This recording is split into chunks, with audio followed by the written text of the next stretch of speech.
আসসালামু আলাইকুম বন্ধুরা, আজকে একটা নতুন জিনিস দেখাবো।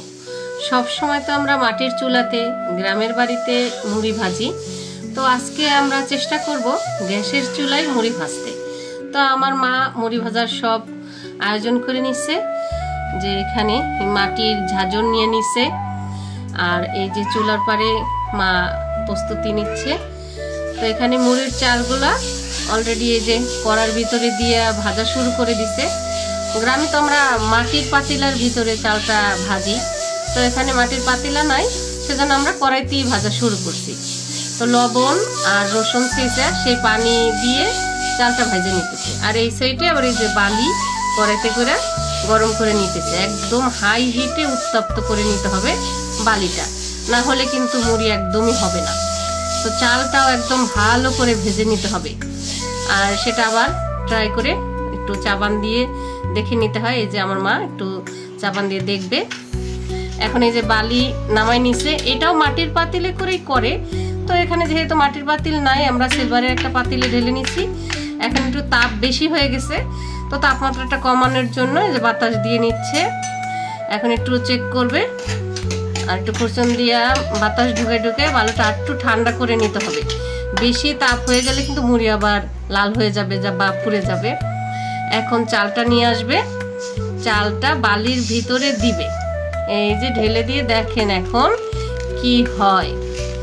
একদমই উল্টিয়ে পাল্টিয়ে নেড়ে চেড়ে চালটা বালির সাথে মিশিয়ে দিলে এই যে বিসমিল্লাহ, আল্লাহর রহমতে কি সুন্দর ফুল ফুটে গেছে। একদম মুড়ি সাদা ঝকঝকা মুড়ি হয়ে গেছে।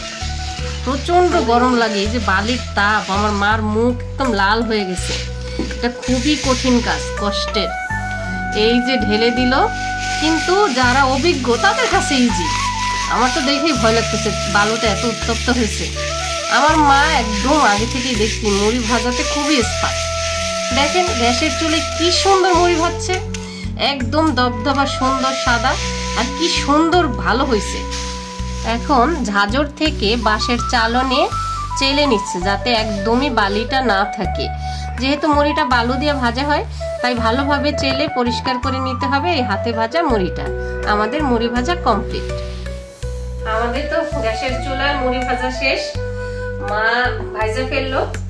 কি সুন্দর মুড়ি হয়েছে, কি বড় বড়। মাটির চুলাও ফেল। তো আপনারাও বাসায় ট্রাই করবেন। আমরা তো ভাবি যে মাটির চুলায় মনে হয় হবে, গ্যাসের চুলা হবে না, এই ভয়ে আমরা সচরাচর বানাই না।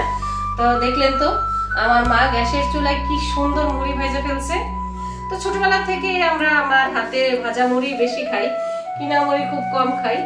এগুলা আবার আমাদের দেশের একদম ক্ষেতের ধান থেকেই সেদ্ধ করে বানানো চাল, সেই চাল দিয়েই এই মুড়িটা ভাজা হয়েছে। একদমই বড় বড় সাদা, আর সবচেয়ে ভালো কথা হলো একদম নিজেদের খাঁটি জিনিস আসল। এটা খেতে খুবই সুস্বাদু এবং মসমসা। আমরা এখন গরম গরম মুড়ি খাই, দেখবো কেমন হয়েছে। গরম গরম মুড়ি খাওয়ার কিন্তু আলাদা একটা স্বাদ আছে, সেটা যদি নিজে হাতে ভাইজা না খান সেই স্বাদ পাবেন না। বাজার থেকে যতই মুড়ি কিনে খান, এই যে গরম মুড়ির স্বাদ আর কি মসমসা, সেই স্বাদ পাবেন না। তো আজ এ পর্যন্তই, দেখা হবে আবার পরের ভিডিওতে। কমেন্টসে সবাই জানাবেন আমাদের এই মুড়ি ভাজার আয়োজন কেমন হলো, আমার মার হাতের মুড়ি ভাজাটা কেমন হলো, সবাই কমেন্টসে জানাবেন। আপনাদের কমেন্টস পড়তে খুবই ভালো লাগে, উৎসাহ পাই কাজ করার।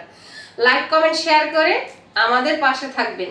আর যারা নতুন এই ভিডিওটা দেখতেছেন, তারা অবশ্যই আমাদের চ্যানেলটিকে সাবস্ক্রাইব করে দিয়ে আমাদের পাশে থাকবেন।